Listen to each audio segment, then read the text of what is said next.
don't recommend is when you're on the come up, like don't be hiding your wins and don't be hiding your developments, whether they're, financial developments or personal developments. Share your journey to the world, share your process to the world, because nobody's going to know who you are. Nobody's going to want to work with you. Eventually the like-minded individuals will migrate. My main endeavor now is Pudgy Penguins, and I'm all in. I'm not doing anything else. And I've recently stepped down from my role as CMO and Gel Blaster, a couple other roles of companies that I was a part of in the marketing department. And I got beat down so much growing up that like my stress tolerance is like through the roof. Like there's moments and things that I could show you or tell you guys about that I don't want to dive into, where I've lost so much money or so many bad things have happened to me back to back to back, and I just like remain unfazed. Like that to me is probably my greatest skill set. A lot of people fail because something goes wrong and they get crumbled, they get crushed on the pressure. Oh my God, this happened to me, I'm done. Resort to what's easy.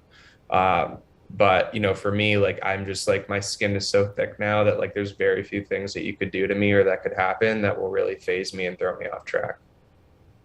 That's awesome. That's powerful, bro. Building that thick skin that's definitely got to play a huge role in like the success of even some of like the greatest entrepreneurs in the world. So like you said, you're kind of reflecting those qualities already, which is just so dope. I want to ask you something, related to, I guess, becoming this like incredible entrepreneur that you already are, but you want to continue to grow. Obviously, I'm sure a huge role was bringing in the right people and working with the right people. So how do you find the right people? Yeah, so I think this kind of just leans into building your personal brand. So growing up, when I first became an entrepreneur, and like, personal brand was sitting in front of a nice car and flexing and, driving, renting a jet from LA to Vegas and standing in front of the jet, like you just own the thing. Like that is what a lot of people's interpretation of a personal brand is. And that's not the case at all. A personal brand is expressing to the world who you are and showing them your personality. And eventually, depending on your personality type, you'll attract other people with similar personality types. Right. One of the best things that I did was, just start posting, my accomplishments and just who I am as a person on my social medias. I've since kind of stopped that, but there was a time where I was really, leaning into that hard. And eventually like-minded individuals just begin to migrate. And so what I don't recommend is when you're on the come up, like don't be hiding your wins and don't be hiding your developments, whether they're, financial developments or personal developments. Share your journey to the world, share your process to the world, because nobody's going to know who you are and nobody's going to want to work with you if there's no guideline or no content that they can reference and see who you are. Probably the most impactful thing for my career was that first Scott Hilsey podcast. It was probably me posting Shopify screenshots of insane revenue days, and that Scott Hilsey podcast, because people finally like put some respect on my name, and like I didn't, like really like knew who I was.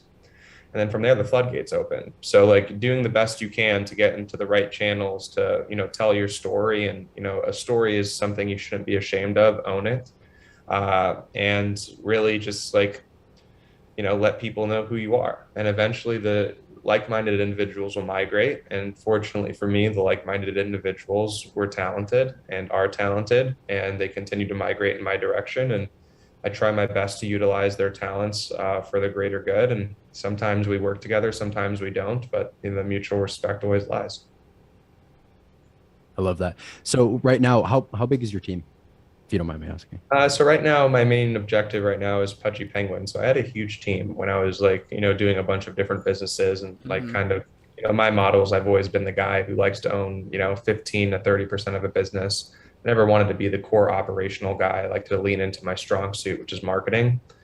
My main endeavor now is Pudgy Penguins, and I'm all in. I'm not doing anything else. And I've recently stepped down from my role as CMO and Gel Blaster, and a couple other roles of companies that I was a part of in the marketing department. And right now the Pudgy Penguin team is about 21 people. So yeah.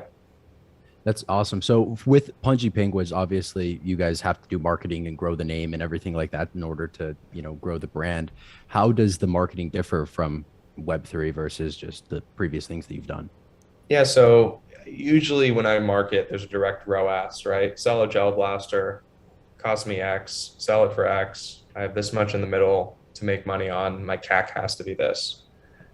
Pudgy Penguins is interesting because it's an IP company. It's a brand awareness company. So there really is no intrinsic ROAS. Uh, though are selling products and whatever, I think the ROAS really comes from the CAC on the follower and what that stuff looks like. It's a different approach because it's a brand awareness approach when you're kind of like bootstrapping a startup, but there's really no measurable ROAS yet that you can kind of gauge. So it's kind of like a mental ROAS where you're kind of like, oh, I did this, we did 20 sales a day. That would equate to 3 Ethereum. Okay, 3 Ethereum is 15, $5,000. You know what I mean, at these prices, and you kind of move accordingly. It's definitely a little more complex because it's harder to forecast and it's harder to budget around, which I think is the issue. But that's why I'm really leaning into making it more of a ROAS centric business. Like I said, it's an IP company, it's not an NFT company. It just happens to be an NFT, and that's a cool vertical that we have, and we're definitely going to innovate and develop in the Web3 side.